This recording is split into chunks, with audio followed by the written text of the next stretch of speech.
Welcome to Diagnosing Dx, the podcast giving diagnostics the platform it deserves. While therapeutics and devices often take centre stage, diagnostics is the engine driving precision medicine. I'm your host, David Philby, and each week we spotlight the innovators, breakthroughs, and real-world challenges shaping the future of DX. This week I was joined by Janine McMurdie, Chief Commercial Officer at Pictor Dx. In this episode we explore how Pictor is unlocking the potential of proteomics with a platform that's flexible, scalable and fast.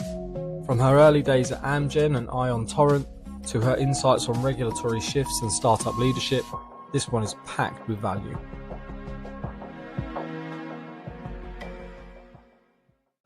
Janine, thank you for joining us this week. It's a pleasure to have you on the show. It's great to be here, David. Thanks for the invite. Yeah, absolutely. I've been really excited to talk about this because it's your journey, but it's also, looking more into Pictor and what you guys are doing and what you guys have planned, also where you've come from. And there's a load of really great press around what you guys are doing at the moment. So I'm excited to have this conversation at this point. But before we do that, it would be great if you would be able to introduce yourself, your background and your own journey. Yeah, no, it's wonderful. And you're right. It's really an exciting time for Pictor and what we're doing. So I started, my background is in genetics. I studied orphan diseases in my graduate school. And then I quickly moved on to Amgen, where we were using genetics in a different way, and studying model organisms, using them for phage display, creating clonal libraries to figure out what proteins could be turned into drugs. So I was on the R&D side of that. Really exciting times and running a laboratory. But then I quickly moved into more of the tools side of the equation. So I joined Applied Biosystems right as next-gen sequencing was becoming a thing. So really this genomics revolution, I was right at the heart of it. It really exciting times. So I launched the solid technology, which nobody even talks about anymore. It was, I don't want to say a monumental disaster, but it was definitely not a technology that went very far. There are still true believers in it, though. I worked with specifically John Carpton at TGen, who's now at City of Hope, and he will tell you today that it is the most accurate sequencing technology, period. So I feel like I have battle scars from that, but also really cut my teeth. And then, I became part of Ion Torrent. And that was fun because it was a startup, but being purchased by Life Technologies, we had a beautiful safety net. What was really incredible about that technology is we were going to head with Illumina at that moment was the fact that we had AmpliSeq and it could be a very targeted platform. And you think about next-gen sequencing as, doing genomes and really these big data sets at that point in time. And quickly, I understood that this had utility in the clinic. So that was my real first focus on being, really pivoting to diagnostics.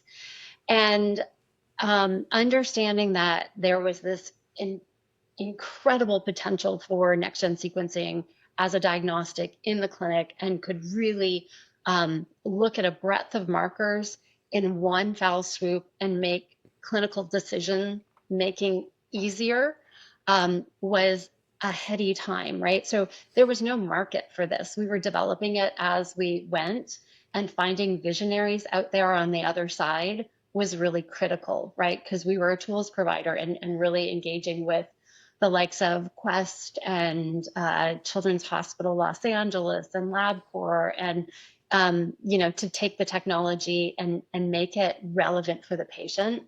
So that was an incredible time. And of course, we were purchased then by Thermo Fisher. And I felt like that market became a little bit more mainstream, so it was time for me to move on. And that's when I went to Agena. And that was interesting because we were seeing the pressure for diagnostic tests, at the pricing pressure to, really bring them it into a manageable framework. No one was going to pay, no payer was going to pay thousands of dollars for a diagnostic genetic test, especially if it had to be done serially for the same patient. So moving into a very targeted technology, and then really focusing on something that was disruptive because it was mass spec technology doing genetics. So very different space for me, was exciting. Was an incredible time working with Pete Dansky. The company was VC held with Telegraph Hill Partners. And then I was part of the team that took that through an exit. So we were sold to Mesa Labs, and it doesn't get more exciting than that when you're in the startup environment. Um, so then I took my mass spec background and I did a stint at Mobile Ion, as their chief commercial officer. My first time at any organization that had a female CEO. So having Melissa Sherman as a mentor and guide was incredible. And then that really took me to where I am today. So I went through sort of that mass spec, got into the protein side of things. And then when this opportunity with Pictor came along, to look at proteomics in a diagnostic context, it was really exciting. So that's my background in a not so tiny nutshell, but that's decades that I glossed over really quickly. But really getting into the diagnostic space, I always had a very patient-centric focus, especially coming from Amgen. Um, I had toyed with medical school at one point, really thinking that um, having a patient at the end of the story really is motivating for me. Mm.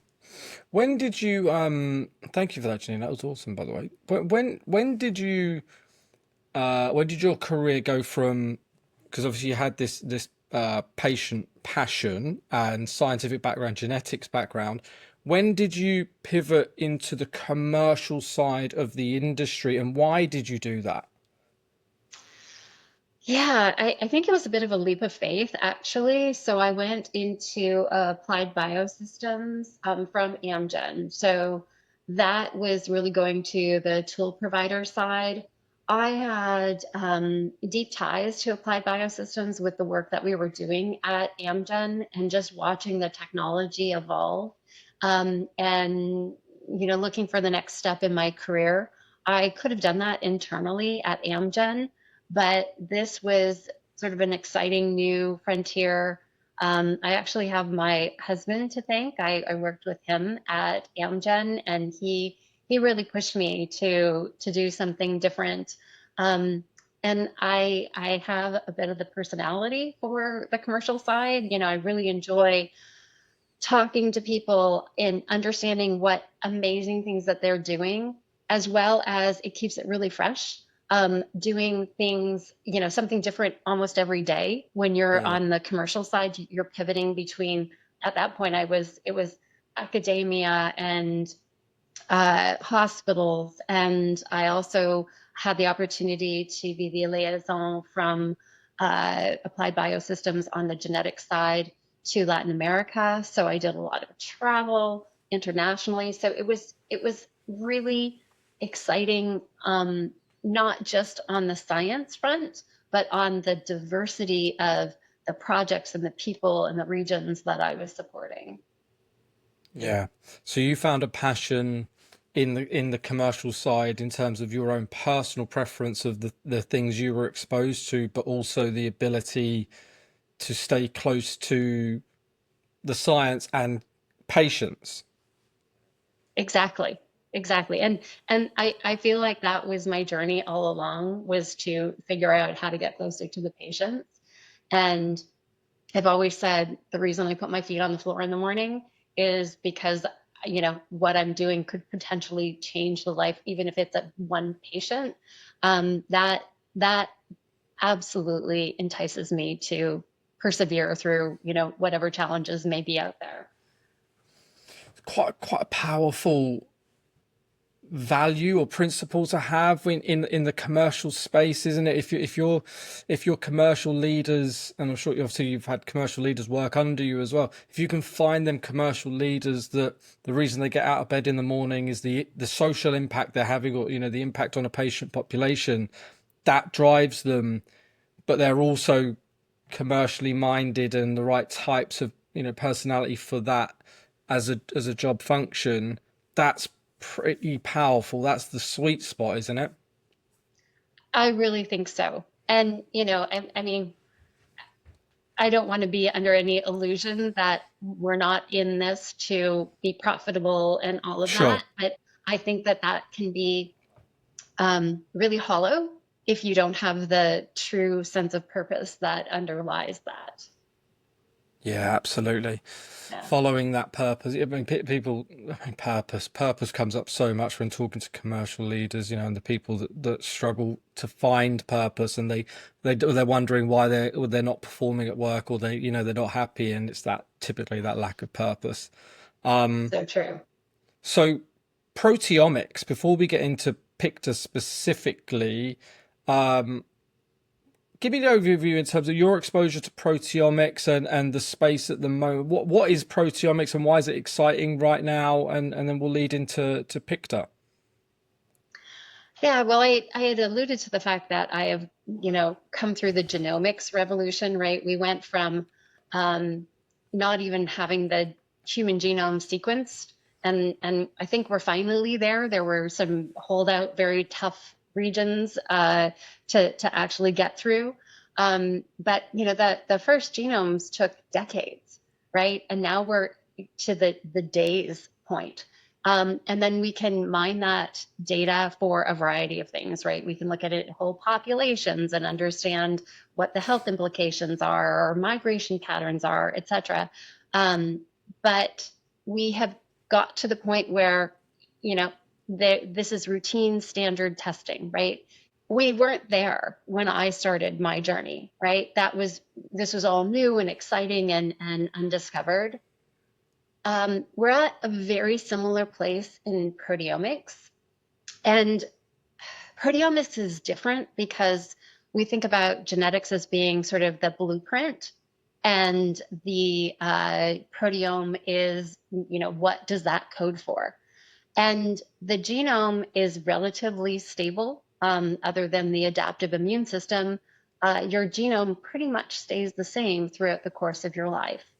Whereas your proteome changes on a daily basis, right? It can be dependent on your exposure to chemicals or the food you eat or the exercise that you do. So it's very environmentally sensitive.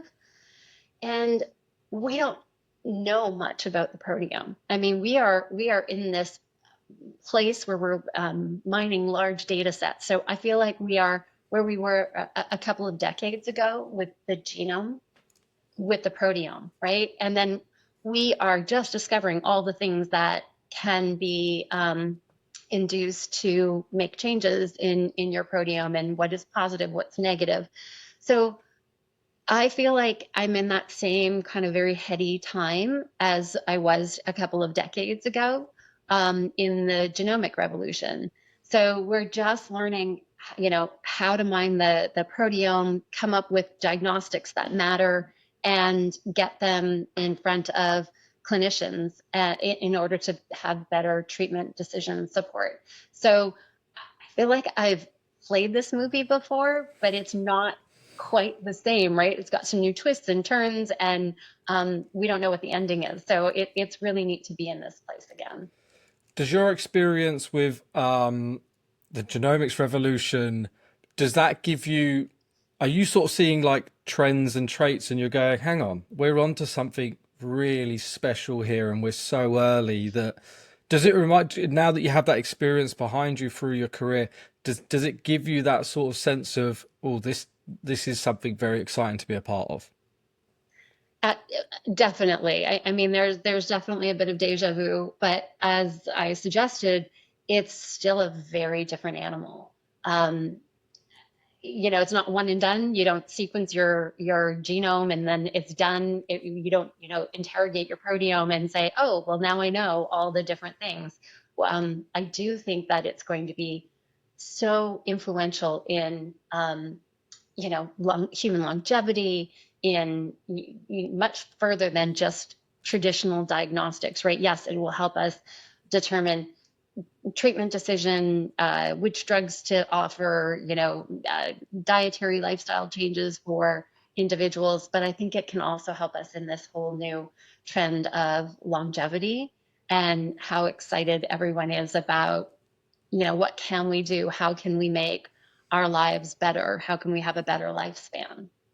Yeah, and that access to data at the tip of your fingertips. Wow.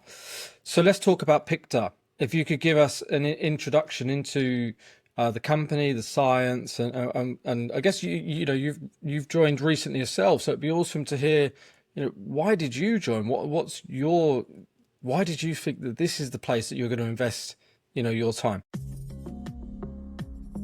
At Alevra Consulting, we focus on DX only, supporting early stage and growth companies achieve their milestones by solving their biggest talent challenges. Have you ever suffered from working with a talent partner who was either life sciences or med tech and dabbling in diagnostics? Or no more? Work with a diagnostics specialist talent partner. Yeah. Um, so Pictor, what we are is a proteomics diagnostic platform. The nice thing about being a platform company is we have open sky in front of us. We started as a more production animal testing platform because it's very inexpensive, it's fast, and it can be applied to a lot of different sample types. So it doesn't have to be a blood draw. It could be a buccal swab, a nasal swab. It could be serum, saliva.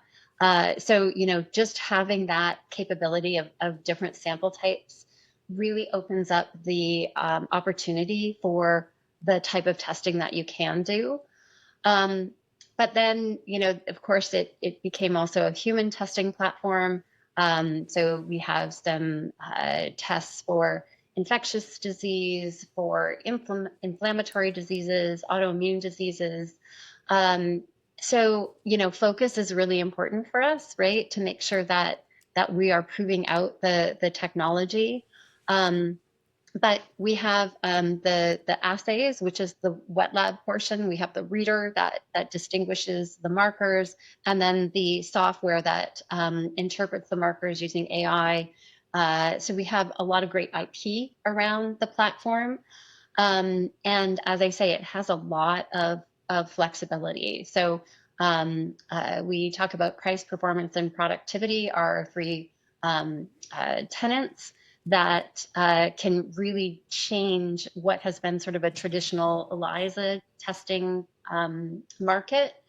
And what differentiates us from other traditional proteome or individual protein marker testing is that we can multiplex. So instead of doing a single test or a single marker, we can do currently 25 in a single well in a 96 well plate. And we've done proof of concept up to 100. And, Wow. as we, again, mine these large data sets that are coming out of the likes of Olink and SomaLogic, we can take a tangible data set that can influence clinical decision making and make it really fast and at the fingertips of, any diagnostician. Wow. Um, how do you see the platform being utilized in the future in terms of where you think it's going to have the sort of let's call it mass adoption, but where's it going to have the most adoption in, or where do you guys want it to have the most adoption? So I see it in three different areas, and we do have different pillars. So we have our animal sciences, and then we have our human testing as well. So on the animal side, I actually see this as in veterinary clinics and then also out with production animals. So you could take this into the field. You could test your cattle in real time out on the ranch, right? In the veterinary world, it can be both in a uh, sort of centralized lab, or it could go out on a vet truck, right? So I think that those areas are really exciting because it's a very price sensitive markets on the animal side. And then in the human testing side, and I know we'll talk a little bit about the regulatory later, but we're so fortunate with the newest ruling, sort of taking the LDTs out of the FDA's hands, that we can develop LDTs. They are incredibly cost sensitive, and they can be iterated very rapidly. So, I see, especially in the world of inflammation and in oncology, as probably our two biggest markets in the human testing world.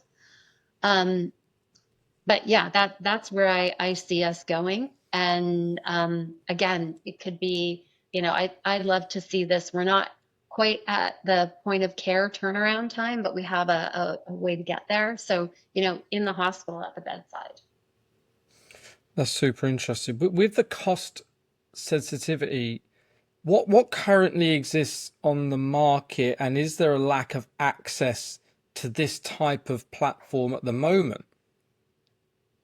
Yeah, so the only thing in our space is singleplex marker testing, more traditional ELISAs. So if you want to just test 60 markers, it would be 60x the cost, the time, the sample volume, all of that. And we distill that down into a single well at the cost of a single traditional ELISA. And it does not take any scientific expertise to run. So we truly are looking at, putting this in the hands of a maybe not even a vet tech, but a veterinarian that's out in the field. We call it barnside testing, and then again, in a hospital lab that doesn't require advanced training for a technical staff. Yeah, interesting. Um, so we've picked up, I mean, every startup has, a unique story. Can you take me back on sort of where did Pictor come from? What's the sort of journey you guys have been on up until this point?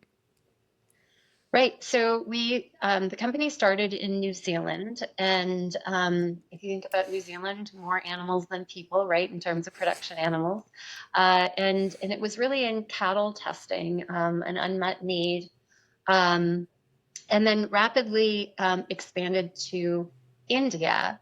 And if you can think about an underserved market where you need sort of a rock solid testing platform that can be used remotely throughout a country, and again, it's cost sensitive, and then the turnaround time was relevant for clinicians. So we had those two centers in New Zealand, and then this expansion into India for a few years, and then we turned on our U.S. headquarters in, let's see, I guess it was just in April of this year. We started up a lab in Carlsbad, California, and really took the headquarters to the US. We maintain our New Zealand and India presence. We also have a small office in Australia. And, that's really to focus on more of that production animal testing. That's really one of our core values. But coming to the US is important as we move into a fundraising round. Um, and proving ourselves in the US market is really critical for that. Right. So the US expansion is really important. So it's still the global market. It's still seen as the most exciting place to be. I've actually just had a conversation earlier about someone who's bigging up Europe at the moment, but US is still the best market to be in, and that's how Pick to see it. Well, for a couple of reasons, right? Definitely for investors and then also talent. About the time I joined, shortly there, previous to that, Kate Rhodes was brought on as our Chief Operations Officer.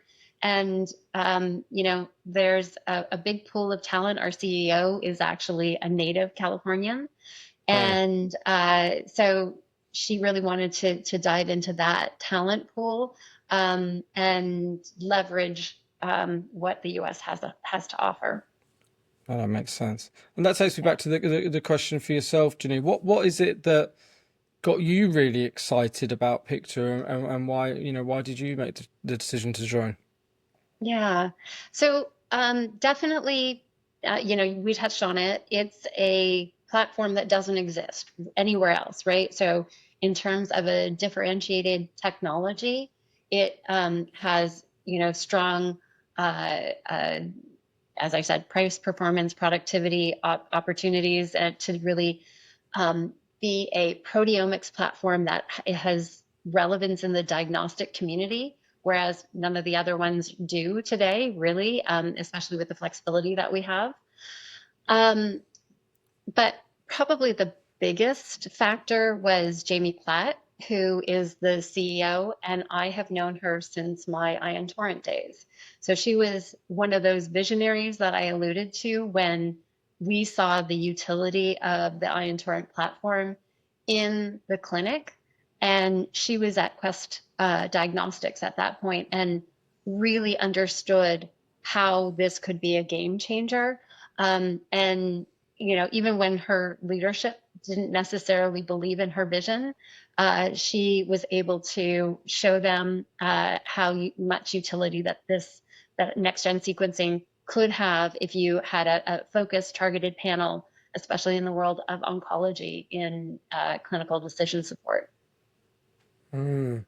Talk to me about the company itself then, because um, it's great to have. I mean, it's the platform itself sounds incredibly exciting, and as you said, the utility feels like there's sort of unlimited potential for what it could be used for.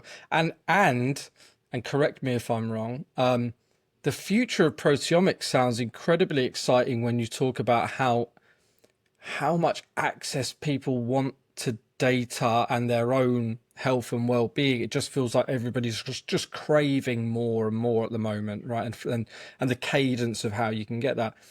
Talk to me about the company though, and how you guys have set up and what's unique about that, because every great science needs a great company behind it if it's going to make it. Yeah. So to me, I mentioned that the company's been around for a while.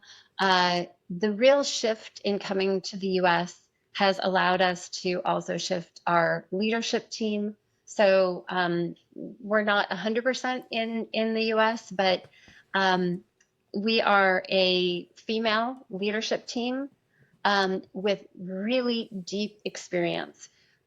Jamie, Kate, and I all came through the genomics revolution.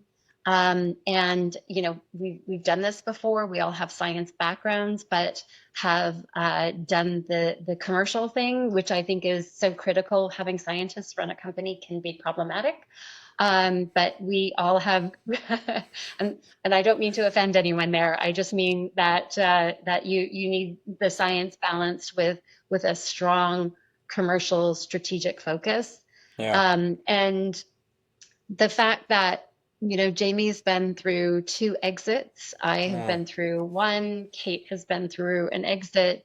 And we came from companies like Thermo Fisher, LabCorp, Grail, and of course, as more recently, I was at Agena, but we came through large organizations and really cut our teeth and showed and learned the value of uh, what these large diagnostics can do.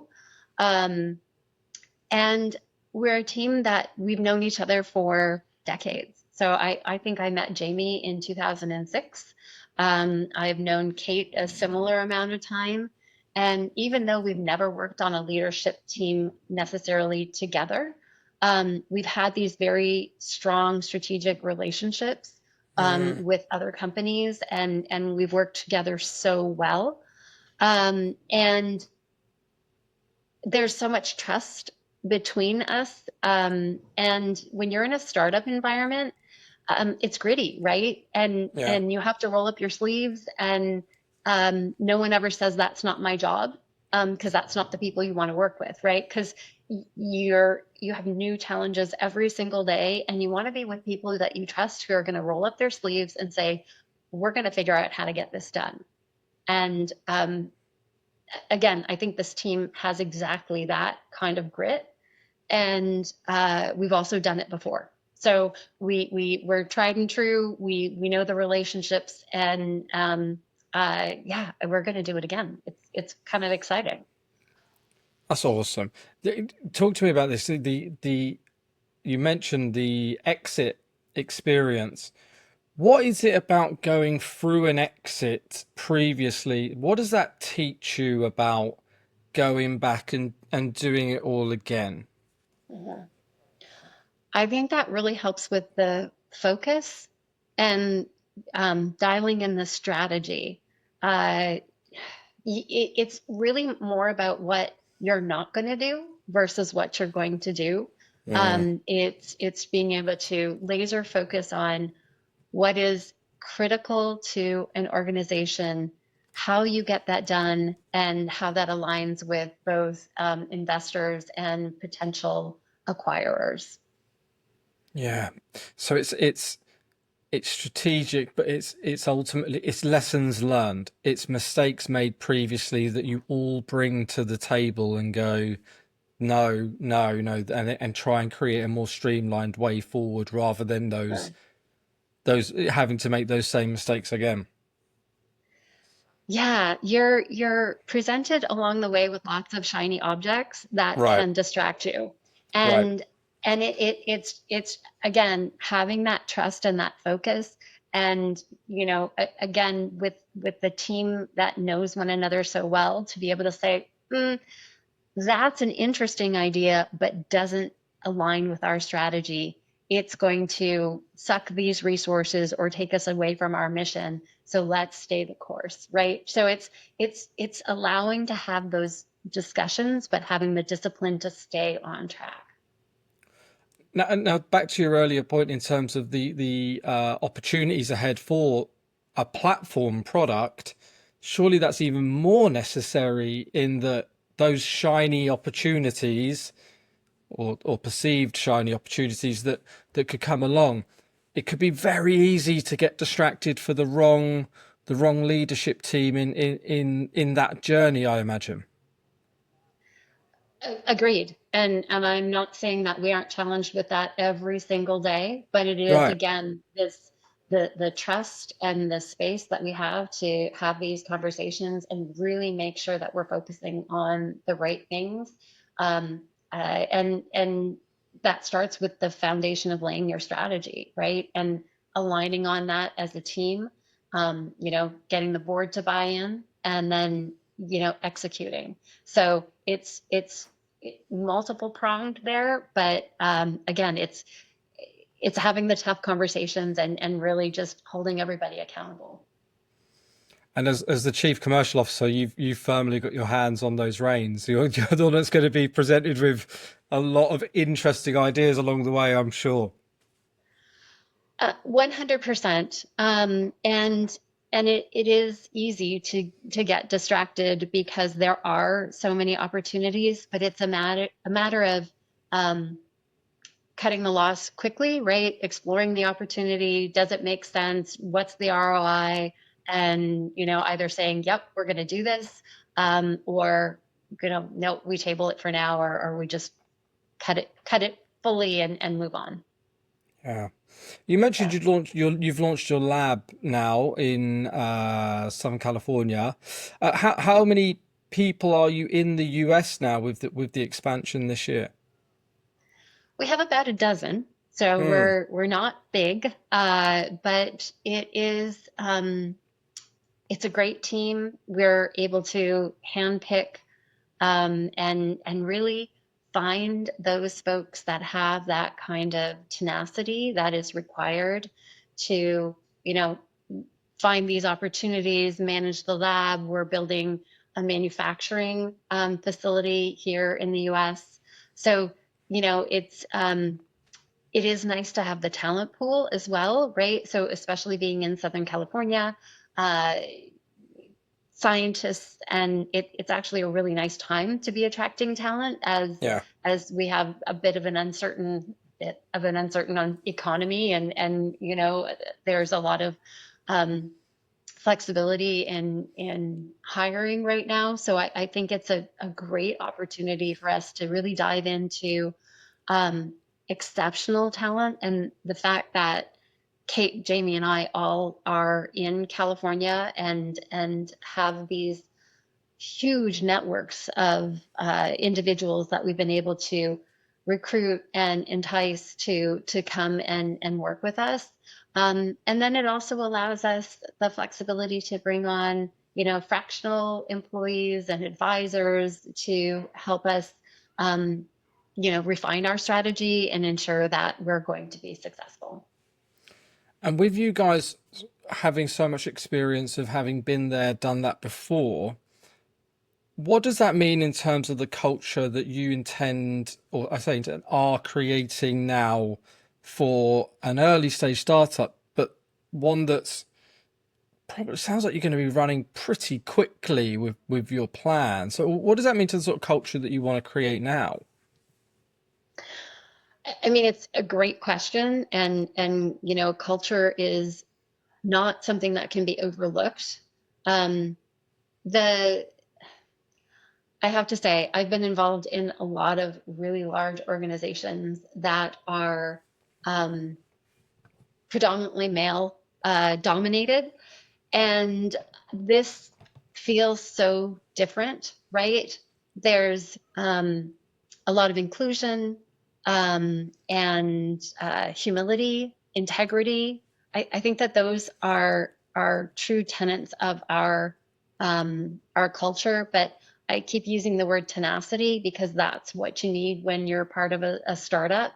And then, this cooperation and commitment to excellence. And anyone who has met Jamie Platt, who is our CEO, um, she exudes these traits, right? And so the culture really stems from exactly her personality and her ability to, you know, get the job done without running over people or having to be blustery or, she just has that true integrity and humility that make people want to follow. And she's really set the cornerstone for the culture, in that regard. Yeah, that's That answer your awesome. question. Yeah, absolutely. And Yeah. humility. Well, lovely to hear the word humility at this stage because I mean, a leadership team without humility in the early, years of working together in a startup, where, as you said earlier, people have to wear multiple hats. People have to be able to go, we don't know that, so we have to go find out. Obviously, you mentioned earlier about the challenges of scientists running companies. That's probably the biggest problem is that they love their science and they're not prepared to admit they don't know how to run a business. So that's humility, isn't it? So I wanted to touch on something because you mentioned it earlier about the benefits you've seen from the recent LDT rulings and the FDA not necessarily being involved. How has that benefited you? And also, how do you see that unraveling for the future?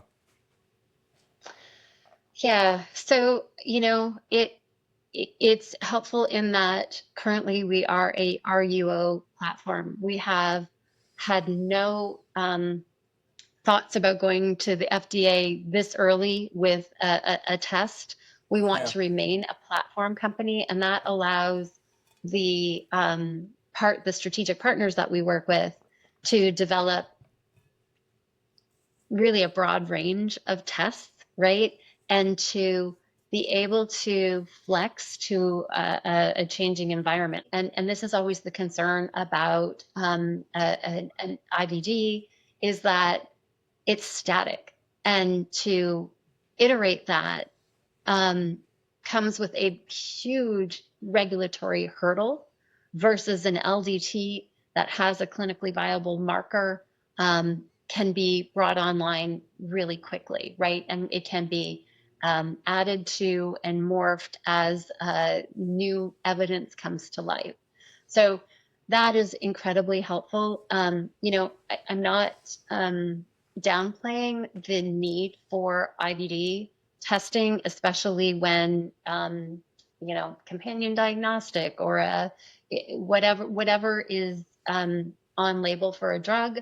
But there are a lot of times when you need a test, you need it to hit the market quickly, and you need the right actors playing in the field. Uh, do you see the current ruling sticking? And is the company is are you guys setting yourself up to be prepared for both scenarios that in the future there could well be further change and further sort of hurdles that you have to deal with on this basis?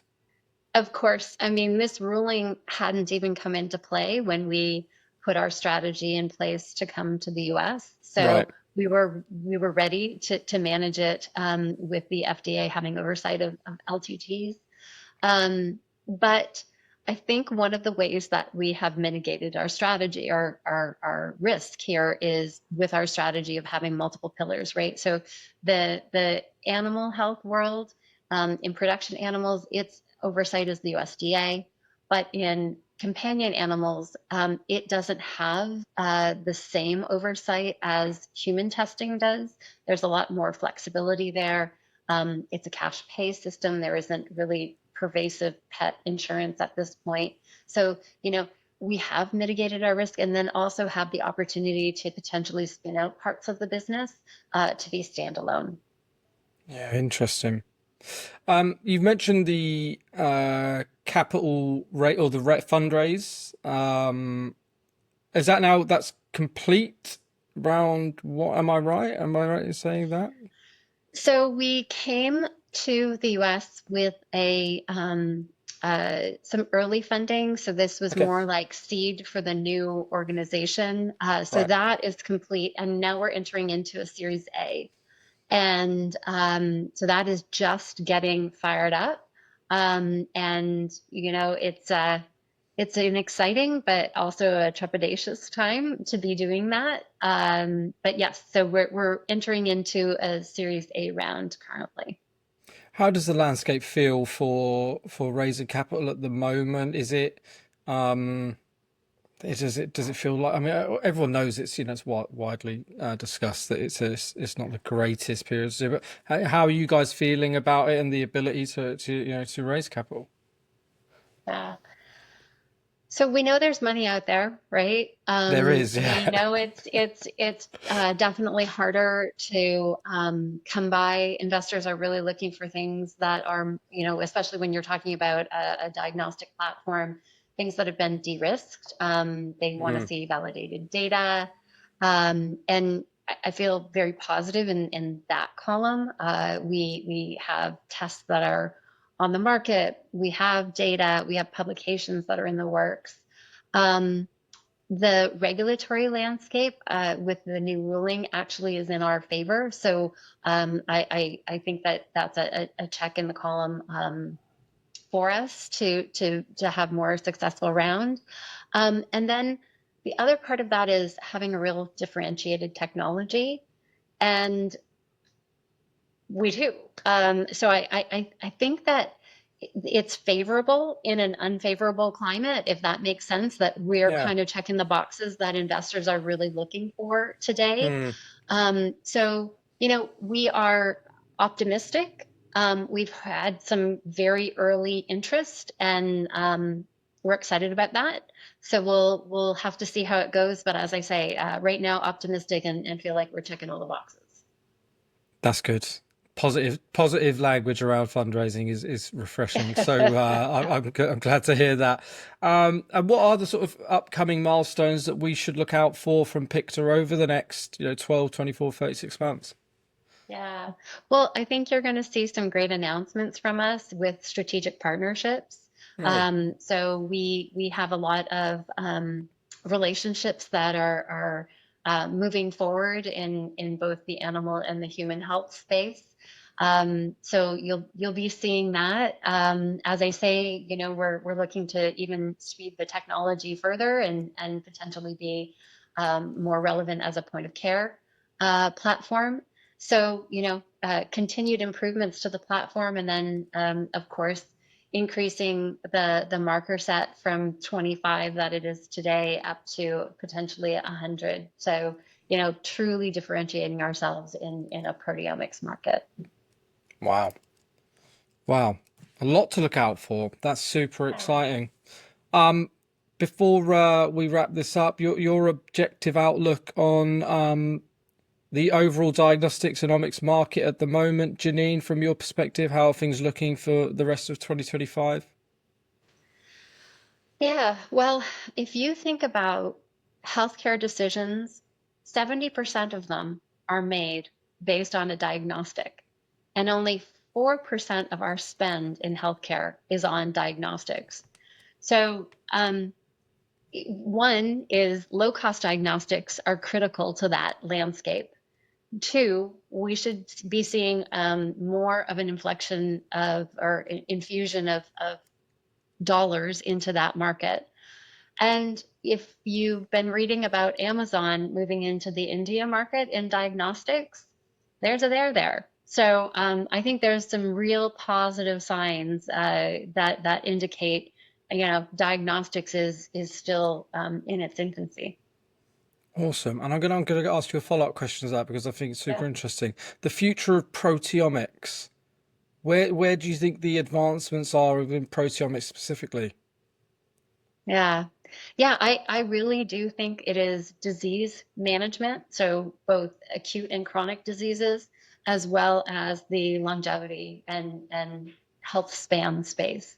So I'm looking forward to it because again, we are just the tip of the iceberg on proteomics, and there's a lot more excitement to come. This was awesome, to be honest. It's so exciting to hear about a company at an early stage. I know obviously that you have a history overseas, but company at an early stage with surrounded by optimism. And that's quite rare at the moment. It's hard to sort of, hit amongst the noise that you hear in early stage companies, and rightly so. There's a lot of companies that are certainly facing uphill battles at the moment. But it's so refreshing to hear something be spoken about scientifically optimistic in terms of how different it is to what exists and the unmet need, but also around the business side in terms of the leadership team, the experience you bring to the table, the ability to raise capital in this landscape, and the belief that there's a really optimistic future commercially for the company. It's really refreshing to have that conversation in 2025, if I'm honest. Agreed, agreed. There's a lot of doom and gloom out there, but I think there are definitely a silver lining, and diagnostics is an exciting place to be. And Pictor, keep watching because we've got a lot of exciting things happening. Awesome. Thank you so much, Janine. This was great. Thanks, David.